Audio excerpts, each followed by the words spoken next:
You know, it seems like I'm always looking for the perfect action camera for motovlogging. And today, I've got yet another one to try out. This video is sponsored by Cruiseman's Garage Honda Goldwing Maintenance Video Series. Hey everybody, thanks for joining me today. I'm Cruiseman, and today we're going to take a look at the Insta360 Ace Pro action camera. And I've been using this camera now for the last couple of weeks off and on, maybe 3 weeks or more off and on. More off than on because of the weather situation here in Dallas-Fort Worth. Now, I want to preface this. I'm not a professional camera reviewer. I don't even know if I'm a professional motovlogger. I've used a lot of different action cameras. I've reviewed quite a few. Some of you are well aware I have the Insta360 camera that I use for 360-degree video. I recently tested and reviewed this little Insta360 Go 3, kind of an impressive and very unique little camera. Well, now I guess you'd say the big brother is this Ace Pro. This has been getting a lot of media hype lately, and I do want to mention up front that even though Insta360 is not sponsoring the video, they're not paying me anything, no money's exchanged hands. They did send me this camera to test and review and evaluate, and that's what I'm going to do. And I'm going to do it as fairly as I possibly can. I want to tell you right up front, I'm only talking about this camera as it pertains to my motovlogging needs. I'm not going to review this as a vlogger's camera, you know, where you walk around like this, you know, filming yourself. I am only reviewing this for motovlogging. There are plenty of reviews on YouTube of this camera for people that use it for other purposes. So if you're a backpacker, a hiker, a mountain climber, if you're going to take this underwater for scuba diving, this is not the review for you. I am an Insta360 affiliate. So if you, at the end of this video, you're interested in this Insta360 Ace Pro and you decide to purchase one, you're invited to do so through one of my affiliate links. I'll put those in the description of this video. It does help support the channel. Now, that said, I'm not going to give a 100% glowing review just because I'm an affiliate, and I might make a few dollars if you purchase a camera through my affiliate link. That's just not the way I roll. I will tell you that I have been using this for, like I said, off and on a few weeks, and I've found some things I really like about this camera, and I've found some things that concern me, and I would like to see them address in future releases. However, that said, overall, I am pretty impressed with what they've done with this camera. Now, let me just start out by, I made a few notes here. I always make a cheat sheet. I'm not using a teleprompter. This is not rehearsed very much. I mean, I've thought about what I'm going to say.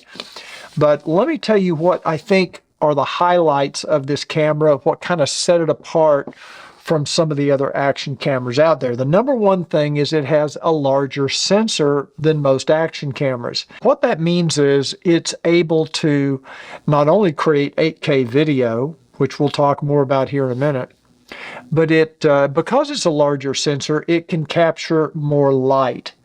And that is a big failing of most action cameras, is when lighting goes down, when you're in a lower light situation, they tend to really fail badly. When I talk about 8K video, it's a feature I would never use. I don't know how many people would use it. The fact that it has it, and it has that larger sensor capable of doing 8K, does give some advantages even if you're shooting 4K video. I tend to shoot 4K either 24 or 30 frames per second 90% of the time. And this camera can even do 4K up to 120 frames per second. The other thing that sets this camera apart is it has this Leica lens. Now, this is on the Ace Pro. They also make an Ace model, and it does not have the Leica lens. Anytime you see the name Leica, that's a good thing. It tends to mean better glass, a better quality image. The other thing that really makes this camera stand out is this flip-up screen. And this is nice. When I have the camera mounted on my handlebars, I can frame myself in the image, and I can adjust the camera on the handlebars if I need to make sure I'm framed correctly. There's other cases you would use this if you're a vlogger, obviously. You'd have it on a selfie stick, and I did some tests with that too, and it is nice. It's very nice having that camera. It's much better than some other action cameras. Now, I will say that many of you know I've used a GoPro for many, many years.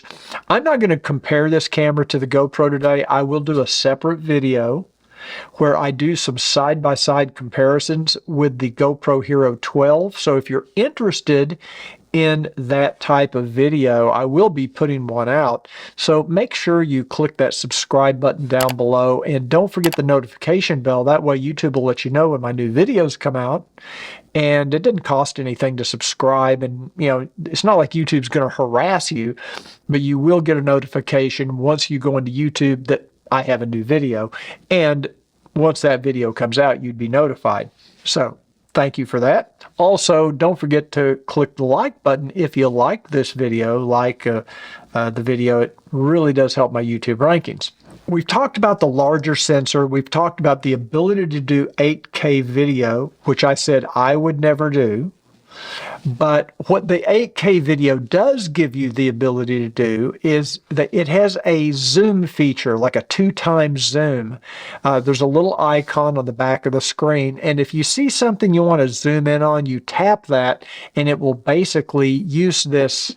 They call it pixel bending, and I'm not a tech enough guy to know what that means, but basically because it has this 8K sensor, it can double the size of the image basically by cropping in and give you a 2x zoom image without losing that 4K clarity. So you're still shooting in 4K, but a normal 4K camera, if you did a 2x zoom, you would be losing a lot of resolution, 50%. So this gives you the ability to retain 4K, but still have that ability to zoom in if you need to, up to 2x or 2x. Very, very nice feature, and I could see using that in some situations. But probably the number one thing that I think is a highlight of this camera, and it extends out to some of the other Insta360 cameras as well, and that is the magnetic mounting system. So on the bottom of this camera, it's like the Go 3 that I recently reviewed. Even though it is a different mount, it's so simple to take this camera on and off. And that's one of the biggest complaints I have with other action cameras, is it can be very tedious to take the camera on and off your helmet or the motorcycle. It involves, you have to have a screwdriver, you have to unscrew the little mounts, and it's just a pain in the butt. Not so with Insta360. Love the magnetic mounting system. Another interesting feature that they've included in the software is the ability to pause your recording. So on a typical action camera, you'll start recording.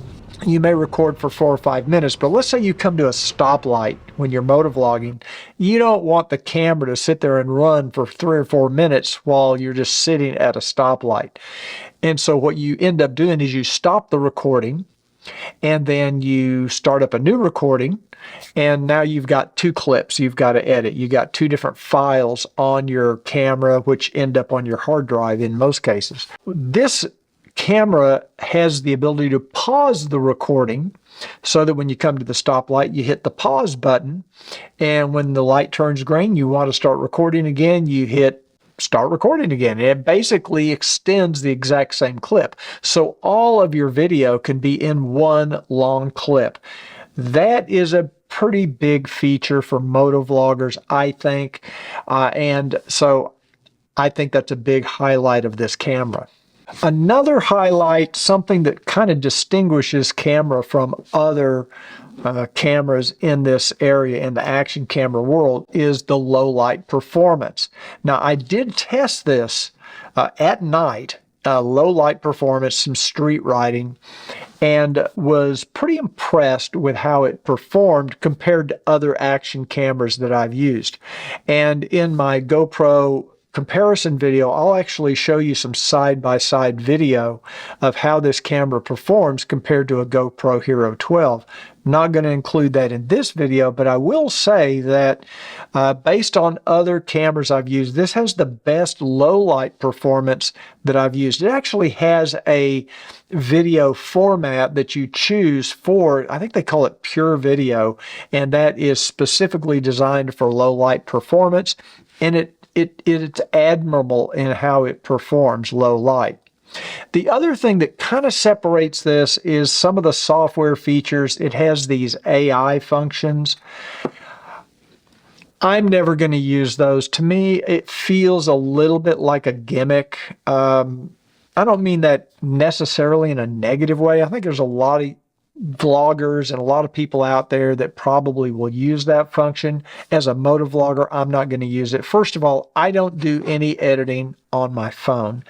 I use my phone just to upload stuff to Instagram sometimes, but you know, for YouTube, I don't ever use it.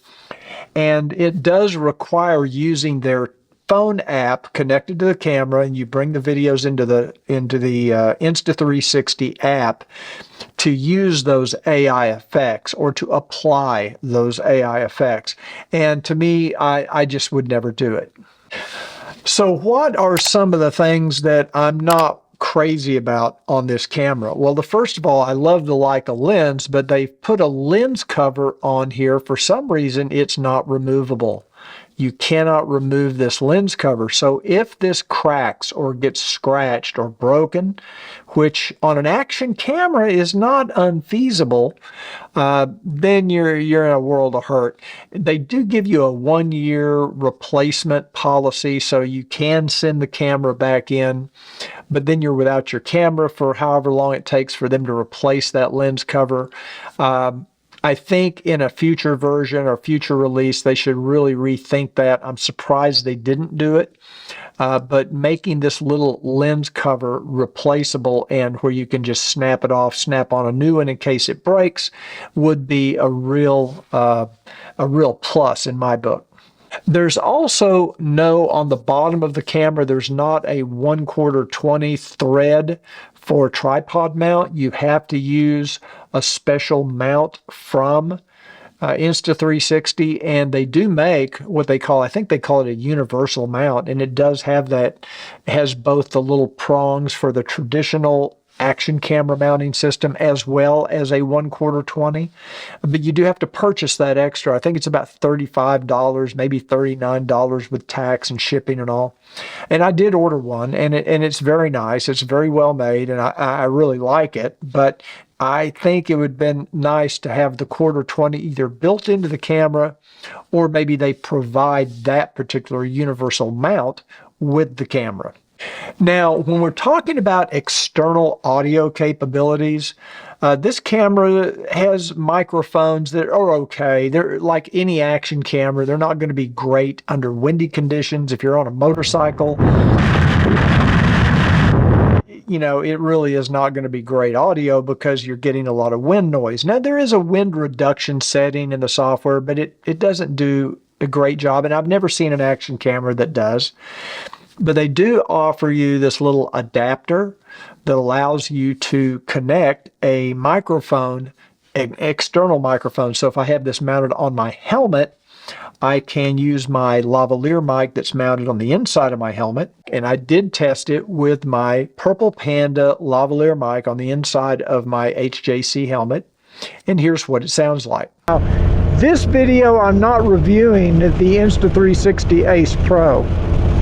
That video will be out probably within a week, and when I do get it out, now when I have this camera mounted on my handlebars, I was able to rig up a little bracket. They do sell a bracket that has a soft shoe that you can use for this, but I just made my own. I was able to connect my Rode Wireless Pro to this camera, the receiver plugged into the 3.5mm jack, and the transmitter on the inside of my helmet And this is what that sounds like. And still testing the audio quality of the Rode Wireless Pro.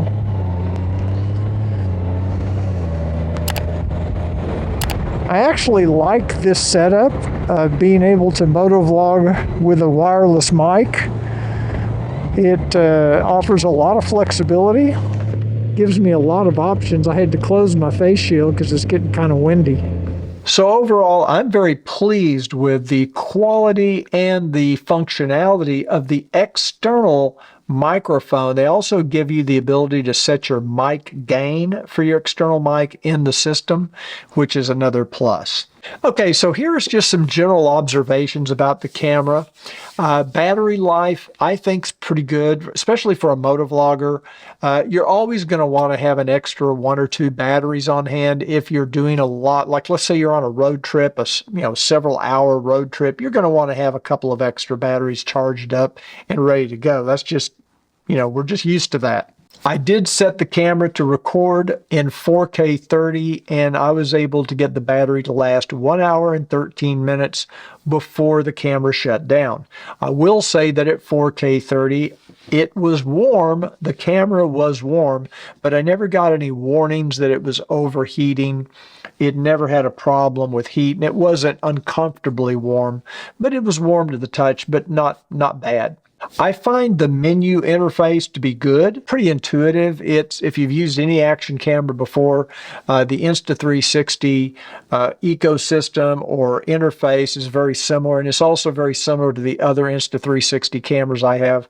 I think they did a good job on the menus, and I think they also did a very good job with the responsiveness of the screen. The screen itself is very responsive to touch. However, not if you have gloves on. You're going to have special gloves that are designed for like a cell phone, or maybe the little glove tacks that you can put on the tips of the fingers of your gloves, because on its own, the screen does not respond well to gloves.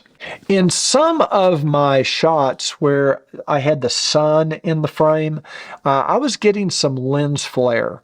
And I am not sure if that is a characteristic of the lens itself or of the protective tempered glass shield that I put on top of the lens cover. I did add my own, bought one, a third party, and it could be that tempered glass shield is causing that lens flare. I don't know. If you have an Insta360 Ace Pro and you're getting that same lens flare without the little tempered glass cover, let me know in the comments down below. I'd be curious to know, because I did notice it on several different clips. It's not a deal killer, but it is something I did notice. Something else that Insta360 sent me along with the camera was this GPS remote. Basically, what this is a remote control, and it has its own screen. So the idea being, is a motovlogger, or you could mount this, let's say, to your motorcycle, and if you have the camera mounted on your helmet, or maybe you have it mounted behind you or in an odd location, you would be able to see the image on this remote control. You can also start and stop recording, and you can get access to the menu system to change shooting modes. You can basically control the camera almost 100% from the GPS remote. It's very cool. But like I say, it's a GPS remote, which means it is also transferring GPS data to the camera, which is embedded in it's not embedded in the video file, but it's embedded in another file that when you go into their app, you can then access that GPS data, and it's pretty cool. We'll talk about that when I talk about the editing and the files. The only issues I have are from an ergonomic standpoint.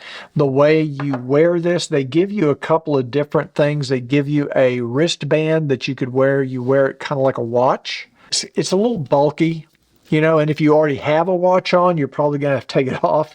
So it's pretty big. That doesn't really work very well for motovlogging because I usually have my motorcycle jacket on, and it kind of keeps the sleeve from coming down, especially in cold weather. The other option they give you is a strap that could wrap around, say, a handlebar. Now, this is a good system if you had a round bar handlebar like most 90% of the motorcycles out there. Unfortunately, the Honda Goldwing does not have that kind of handlebar. What I would like to see on this would be a traditional 1/4 20 mount on the bottom, or even the traditional mount, because I could always rig up something like that on my motorcycle.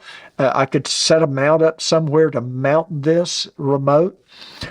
Maybe that's just me personally. If you don't ride a Honda Goldwing, that's not going to be a huge issue probably. But I do like the functionality of the remote. The little charging base to me is a little clunky because you're going to have this with you if you're on a road trip. It's one more thing to keep up with.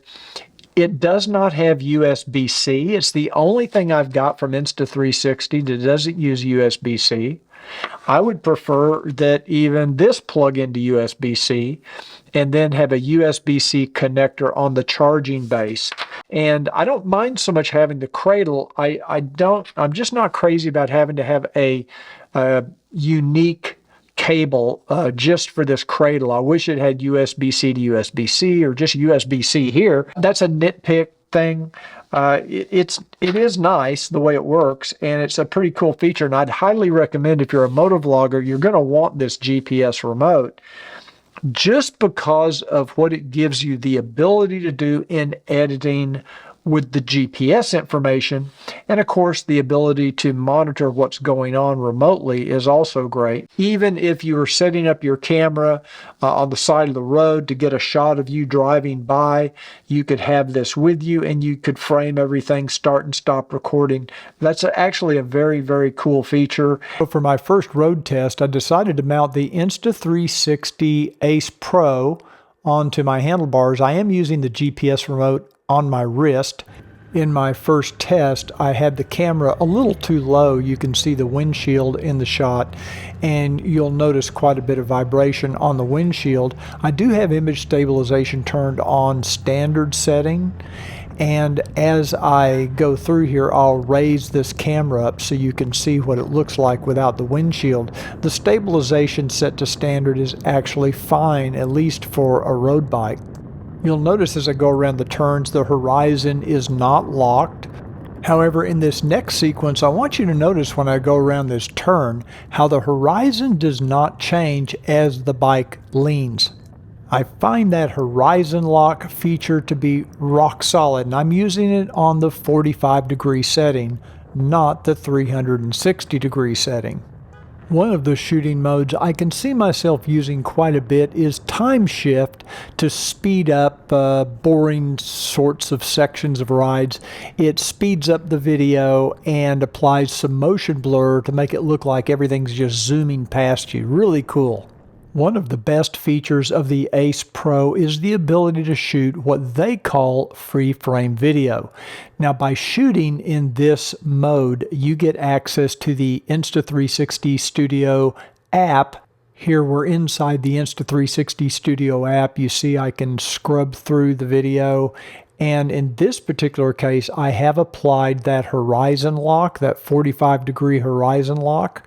I can also adjust the level of stabilization if I need to go to a high stabilization as opposed to standard. And of course, when you apply the horizon lock, you can see the option there. There's the 360. If I go back to 45, it gives me a little bit more viewing angle because it's not having to crop in quite so much. And of course, without the horizon lock, of course, the horizon goes all over the place.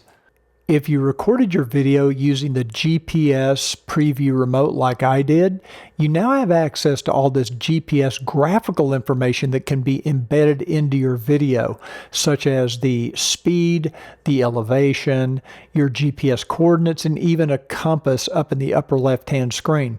And you can even have your slope and your route recorded. It is super, super cool. I think it makes for a very compelling motorcycle MOTOVLOG video, and you can even change between 3 different designs just by clicking on the options on the right. You can have it appear on the screen the way you want it to, and this is embedded into the video that you can then export out and take into your favorite editing software. I also can't emphasize enough how good the low light performance is of this camera. Yes, it is a little noisy, there is some grain, but when you see my comparison of this exact same scene with the GoPro Hero 12, you're going to be blown away by what a good job this camera is doing. It is definitely the best low light performance I've seen on any action camera. The exceptional low light performance, good image stabilization, overall image quality, and the flexibility of the free-frame video format makes the Ace Pro a very compelling choice for a motovlogger's primary action camera. And let's not forget the flip-up screen and that super cool magnetic mounting system. But is the Ace Pro a better choice than a GoPro Hero 12? I'll be doing a side-by-side comparison of the Ace Pro and the GoPro Hero 12 very soon, so make sure you're subscribed and have notifications turned on so you don't miss that video. In the meantime, if you enjoyed this video, please click the like button below, and remember what I always say, ride often, but ride safe.